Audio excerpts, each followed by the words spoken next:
Pak Samin adalah seorang pria sederhana yang bekerja sebagai pemulung. Setiap hari ia mengumpulkan barang bekas di jalanan kota untuk memenuhi kebutuhan hidupnya dan membiayai pendidikan anak sematawayangnya. Meski lelah, Pak Samin tak pernah mengeluh. Baginya, kebahagiaan Menik adalah segalanya. Pak Samin sering berbicara kepada Menik tentang masa depan yang cerah. Ayah ingin kamu jadi orang besar, lebih baik dari ayam, katanya suatu malam. Menik yang masih kecil menganggur, walau sering merasa malu, karena teman-temannya mengejek pekerjaan sang ayah. Namun, Pak Samin terus menyemangatinya. Ketika Menik tumbuh dewasa, ejekan teman-temannya semakin keras. Ia merasa rendah diri, karena latar belakangnya. Suatu hari, ia berkata kepada Pak Samin, "Ayah, kenapa kita tidak bisa seperti keluarga lain yang lebih baik?" Kalimat itu menghancurkan hati Pak Samin, tetapi ia hanya tersenyum dan berkata, "Maaf, Nak, ayah hanya bisa memberikan cinta."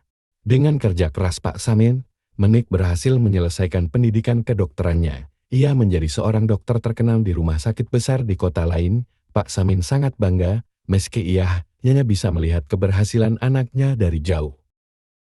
Setelah sukses, Menik mulai menjaga jarak dari ayahnya. Ia merasa malu jika orang-orang tahu bahwa ayahnya adalah seorang pemulung. Setiap kali Pak Samin mencoba menghubungi Menik, panggilannya sering tidak dijawab. Jika bertemu, Menik hanya berbicara singkat dan menghindari percakapan panjang. Pak Samin semakin sering menghabiskan waktu sendirian. Meski begitu, ia tetap membeli koran setiap hari untuk mencari berita tentang Menik. Ia juga sering menunjukkan foto Menik kepada teman-temannya, sambil berkata, "Ini anak saya, dokter hebat." Walau ia tahu Menik menjauh, cintanya tak pernah pudar. Di tengah perjuangan hidupnya, kesehatan Pak Samin mulai menurun. Ia sering merasa lelah dan batuk berkepanjangan. Meski tubuhnya lemah, ia tetap mencoba bekerja dan menulis surat untuk Menik, berharap suatu hari bisa menyerahkan surat itu langsung. Pak Samin meninggal dunia di rumah kecilnya tanpa sempat bertemu Menik. Tetangga yang menemukan jasadnya mengabarkan berita duka itu kepada Menik. Saat menerima kabar tersebut, Menik terguncang dan diliputi rasa bersalah yang mendalam.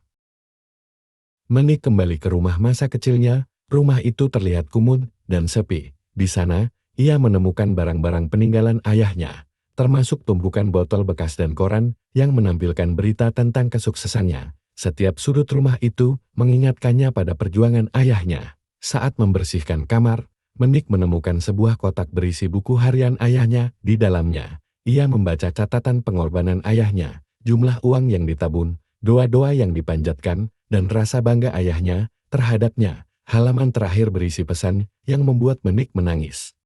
"Menik, kamu adalah kebanggaan ayah. Ayah tidak butuh apa-apa, hanya ingin melihat kamu bahagia." Menik merasa sangat bersalah atas sikapnya. Ia menyadari betapa besar cinta ayahnya yang selama ini ia abaikan. Air matanya terus mengalir saat ia menyadari bahwa ia tidak akan pernah bisa meminta maaf kepada ayahnya. Meskipun Menik telah melakukan banyak hal untuk mengenang ayahnya, rasa penyesalan tetap tinggal di hatinya. Ia menyadari bahwa cinta seorang ayah adalah sesuatu yang tidak ternilai dan tak bisa tergantikan oleh apapun. Cerita ini menjadi pengingat bahwa kita harus menghargai orang tua sebelum segalanya terlambat.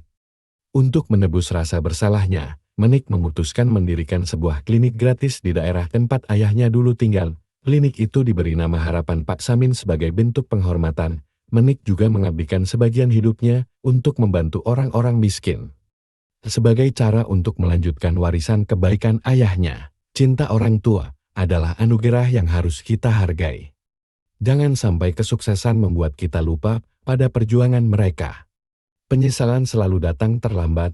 Bertindaklah sebelum kehilangan mereka selamanya.